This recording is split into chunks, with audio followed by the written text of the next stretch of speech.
Alright, welcome back to New World Ultimate Guide. This is episode 2. And if you remember the first episode, we just learned how to play, basically. We're going to jump right back into the gameplay here. And you're going to play along with me. So here's our guy. We've got ours. Regular stuff equipped. Looks like a pilgrim. Just taking a good look at the map, getting acquainted with where I'm at, and then there seems to be a quest point down there, fishing with shields. So we're going to go down that way and check out the fishing pond.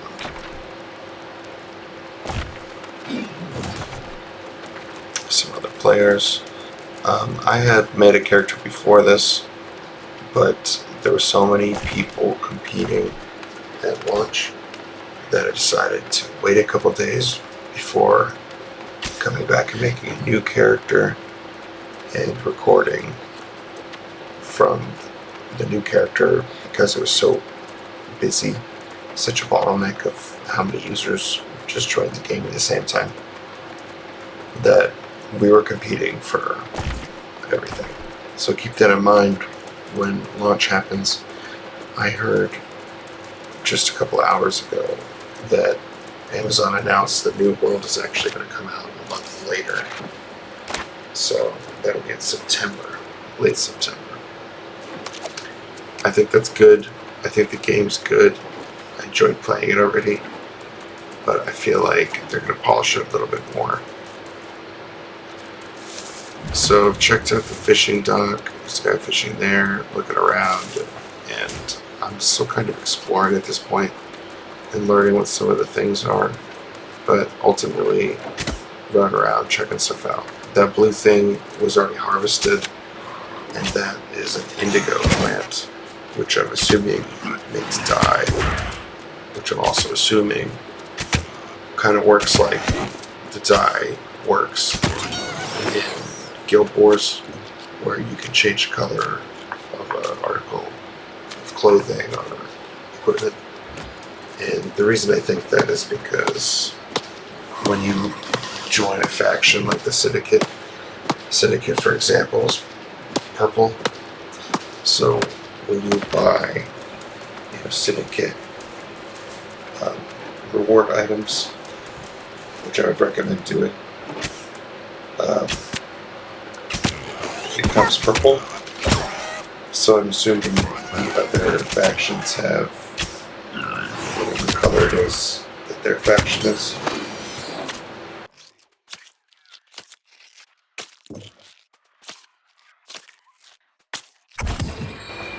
So I'm skinning any ore in the area, doing some collecting. I'm not really sure what the reeds are for.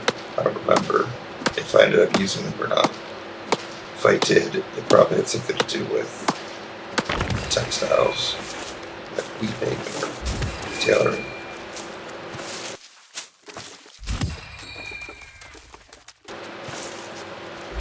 But I definitely collected a lot of them. Here's some briar.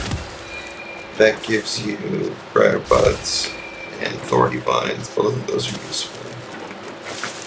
Firefly bait, good freshwater bait. It's out of those briar things.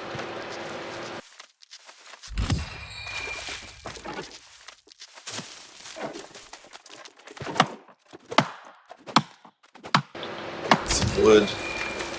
Cut down these trees. This tree is interesting. Sort of unique. It's got 4 trees. Like each branch is an individual tree, which is kind of unique for this game. So cut them down one at a time was cool. I haven't really found another tree like this one. There'll be a lot of trees next to each other, but not where it looks like one tree.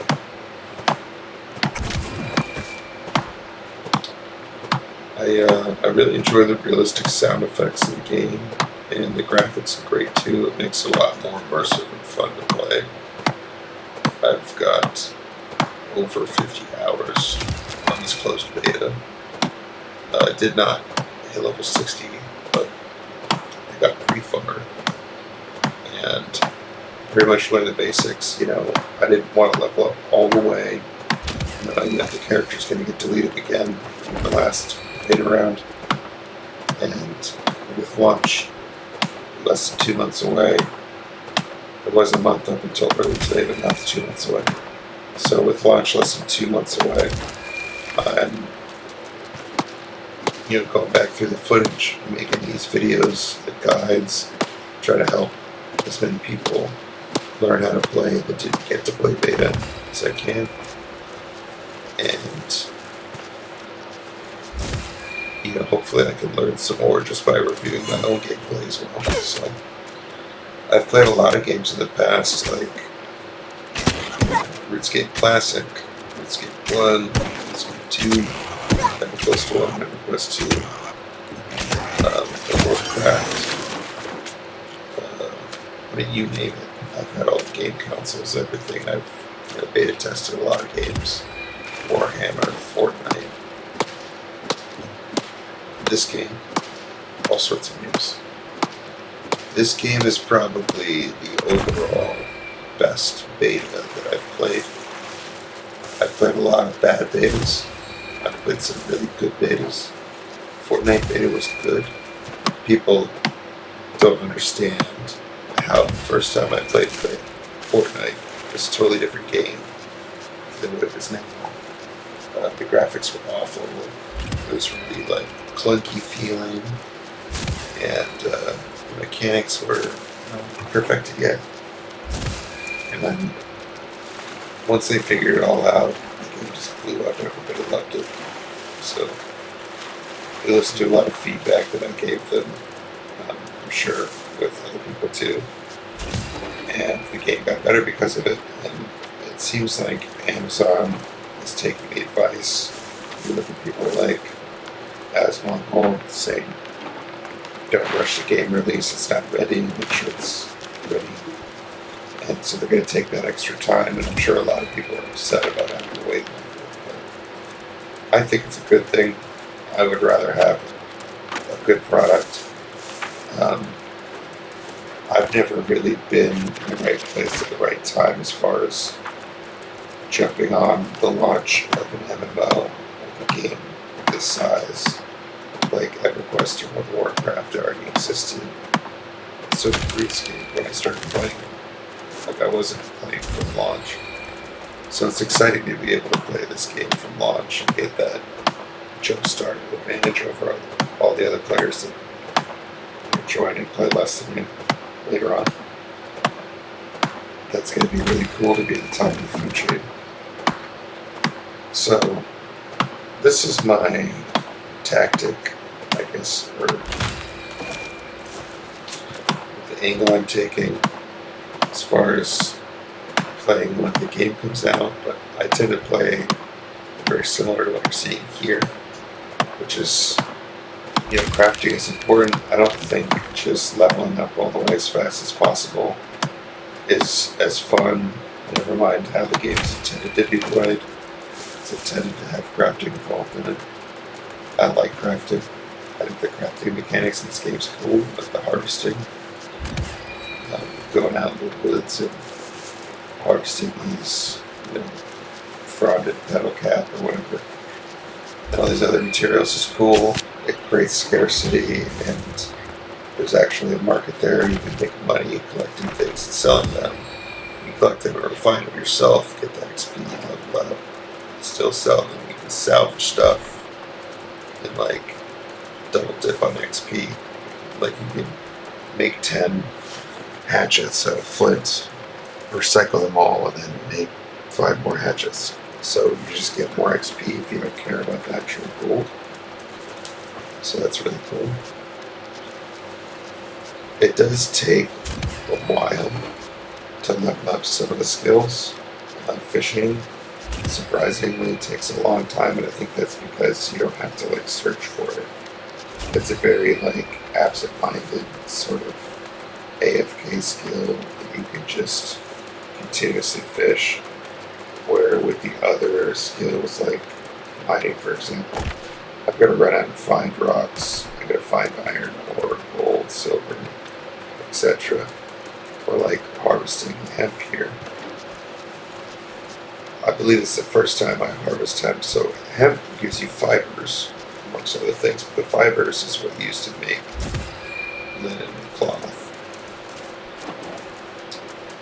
So you're going to find that in like the grasslands.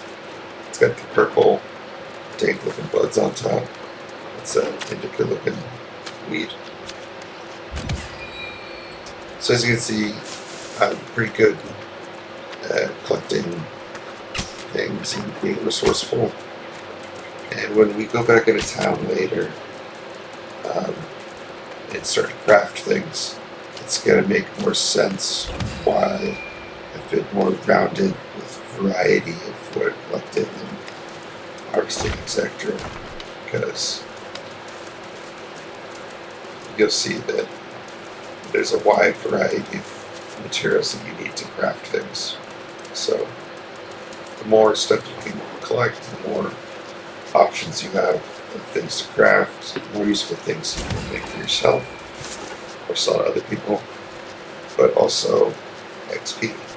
If you have all the materials you need to craft stuff, you can get the XP easily. Where if you only collect one thing, there's some wire fiber, just at the high level. Oh, here's the salamander stones. So there's the purple crafting thing I was talking about. And this is a perfect example. There's all sorts of high-level harvesting, mining, wood cutting. And if you can harvest that stuff efficiently, then you don't have to worry about having to catch up later. And when you do find collectible nodes like the hemp here, it's usually in a big group like this, 4, 5, 6 nodes. The bigger nodes do give more fiber. As you can see, I got a dead dryad vine too, which is like a green crafting item. The bigger ones take longer and give more fiber. The smaller ones, you harvest them faster, you get less fiber. So, this is a front gate control point. But there's not much PvP happening right now on this server. And that's probably because, one, I'm too low of a level compared to the other players. And two, nobody really cares. They do it like once or twice and then get on to other parts of the game so they can learn as much as they can during the beta. It's not like anyone's sitting here grinding out battle points, tokens, and honor, you know. So here's Cooper's Ranch. We've got nothing here right now, but there are quests at Cooper's Ranch that will come visit this place again later.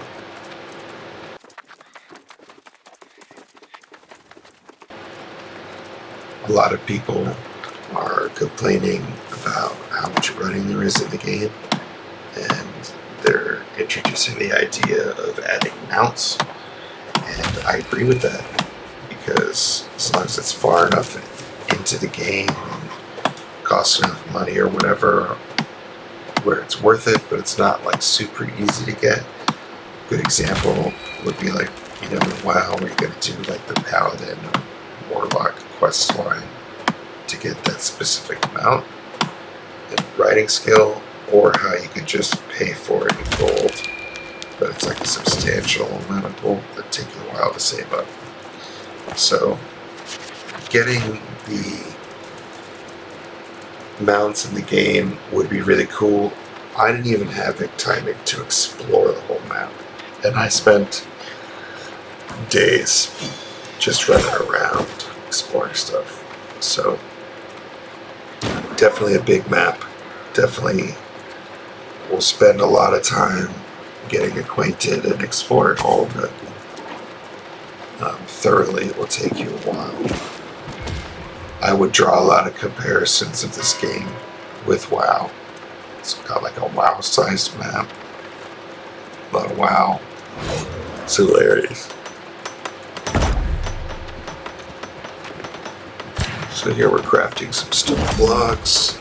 See all the people banging away. So I usually get up pretty early and started recording this stuff. And now you can see how much busier it is now that it's later in the morning. There's more people online.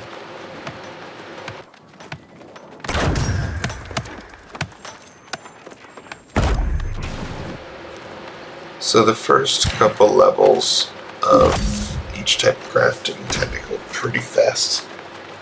And that's a good thing. You don't want it to feel too repetitive. I feel like they did a good job at offering lots of different recipes and items that you can craft. That way it doesn't get too repetitive and boring.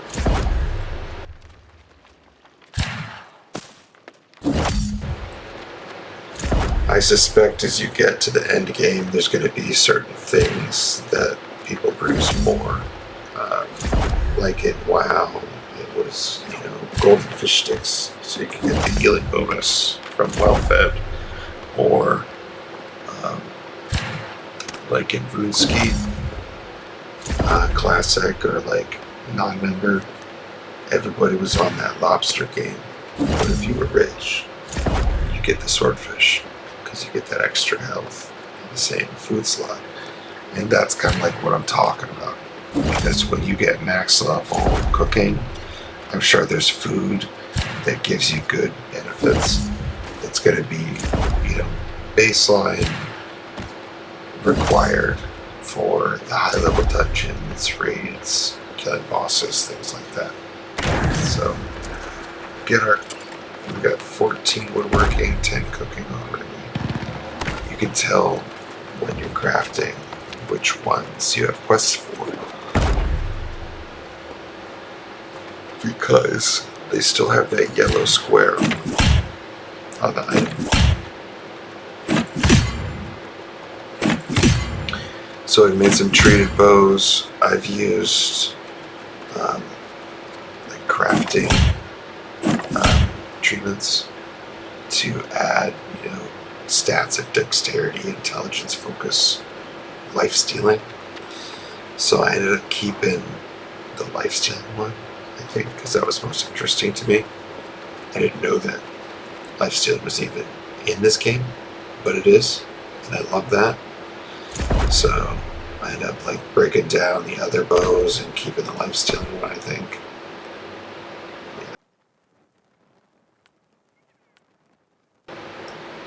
The other ones are slightly more damaged, but they don't have like that extra effect.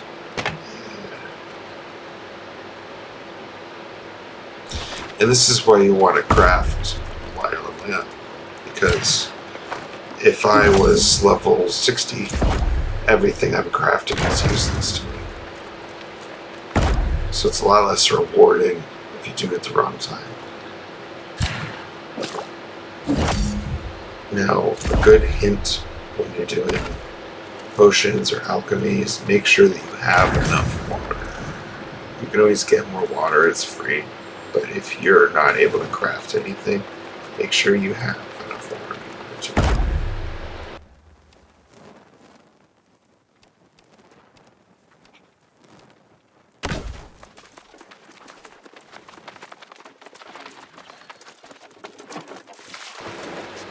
Here I'm collecting some fresh water from the river in the middle of the town. It's really clean looking water.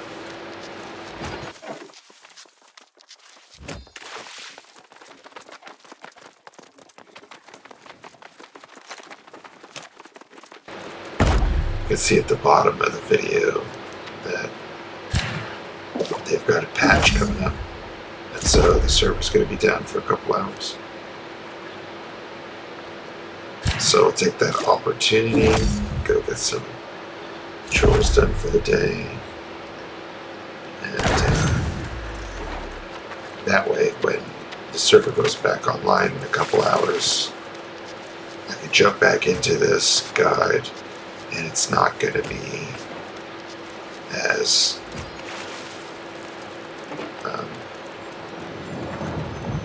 I'm not going to have to take any breaks, or not take as many breaks later on. So that'll work out.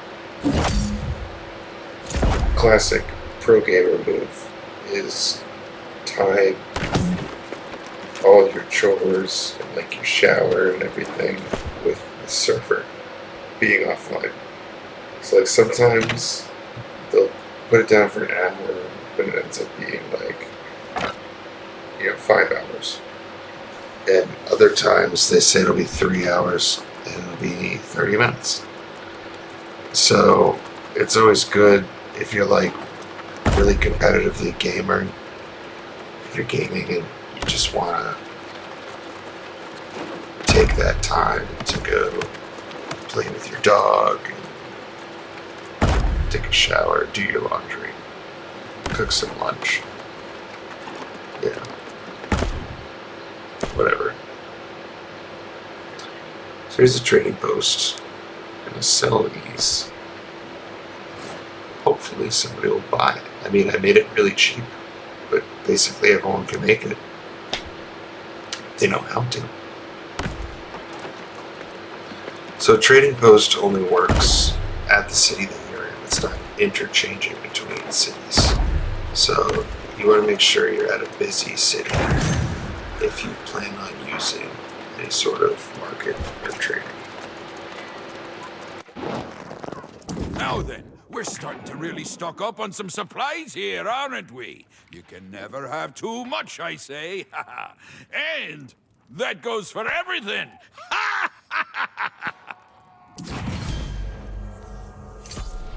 From now on, we'll be posting any supply requests to the town board. Visit the board, or just come talk to me. And if you want to take something on, go for it. Ah, see now, there's a true warrior. Building supplies are one thing, but steel and leather, blades and plate, that's the real deal. Yes, indeed, my friend. We should get Artificer Kotherin to fire up the forges straight away. Perfect. Perfect! Sandris is one of the finest smiths in all Eternum. I'm sure the two of you will get along smashingly.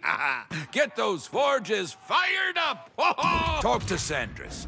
He'll be milling about down there by the forge, if he's not already hard at work, I'm sure.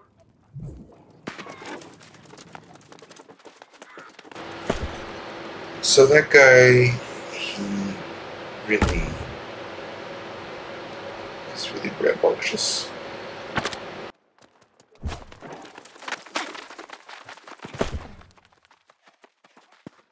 So we've equipped our best items. We're taking our not best items and restoring them, and salvaging ones that we've got repeats and are useless to me, and getting those parts that are going to be useful later. In this game, when you die, you've got to get repair parts and repair stuff. You get repair parts by salvaging items. So salvaging these gray items are really going to be helpful.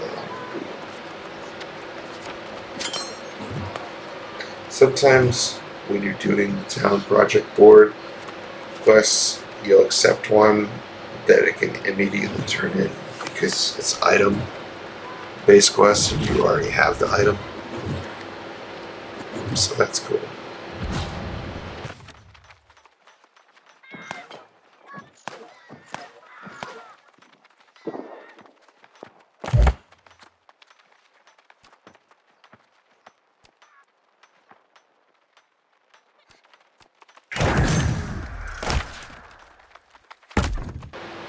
That's cool.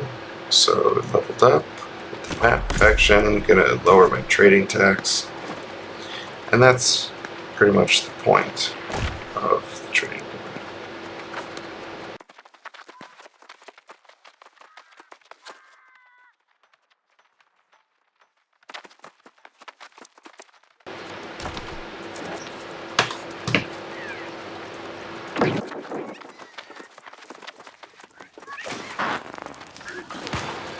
Run, run, run. Run, run. And pedal gap. So, I'd like to know in the comments if you're watching, and I'll comment back. What do you think so far, based off of what you see my gameplay here, what I'm telling you? What do you think about New World so far? What do you like about it? What do you not like about it? What do you wish they would change about it? Now's the time to be vocal if there are changes that you think should be made, because now is still the time where they can easily change it. The game isn't being played yet. I think that they're going to add mounts. I really hope that is part of the reason why they pushed it back a month. That would be worth it. Other than that, I feel like the game's ready. I haven't gone to the in-game content yet. I'm sure there's a lot of stuff that they're going to add between now and launch that nobody in beta has seen to keep it fresh for us. The good games with good programmers do that, because if you test the game a lot, it's kind of like you just have to erase it and start over. Do it all twice. It's cool to have new stuff.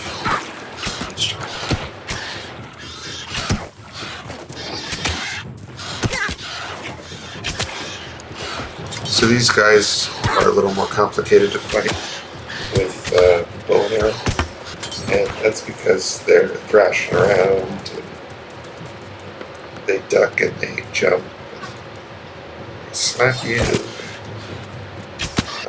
All of these movements can make it hard to actually hit them with the arrow.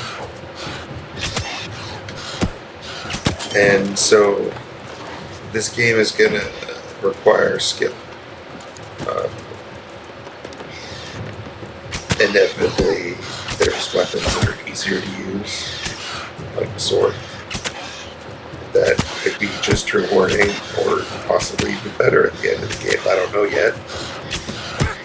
I'm assuming it's going to be pretty balanced. It seems like they've done a pretty good job at balancing stuff. But if you want to do marksmanship of any kind, whether that's bows or spears or muskets, throwing objects or whatever, it's going to be highly skill oriented because of the aiming aspect, and you've always got to take into account the movement patterns. These guys have specific movement patterns. Once they get within a certain distance of you, they use a certain attack that makes you miss, because they're like jumping around, like right here. Miss all the time.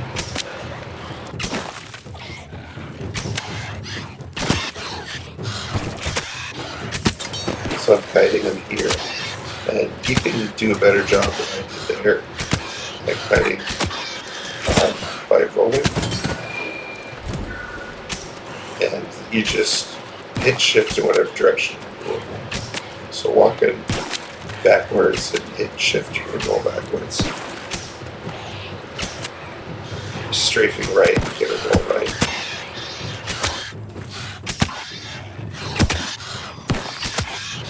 This is when I start to notice that the bow is a little inadequate when it comes to fighting multiple targets. It's not a great amount of damage yet. I don't have like a lot of moves, so fighting multiple targets can be difficult.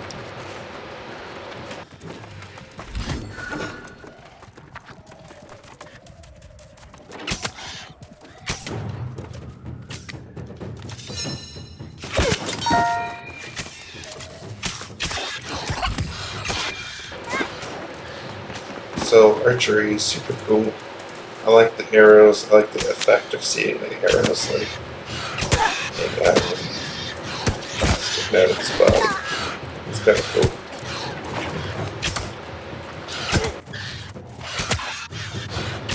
These guys remind me of zombies. So I'm going to play all the way until this server kicks me off. And hopefully I'm not in the middle of a fight and die, because we'll see what the mechanics like, what the warnings look like and stuff. It's getting close to shutting down, or if it just cuts you off. Oh, I died. Alright, so problem with the bow and arrow is that I could do enough damage to kill an individual mob before I pulled another one, trying to kite it. And eventually I just had too many trying to attack me. So there's a respawn. I think the server crashes right here. So thanks for hanging out. If you liked it, give me a like, subscribe, and I'll see you in the next episode. Peace.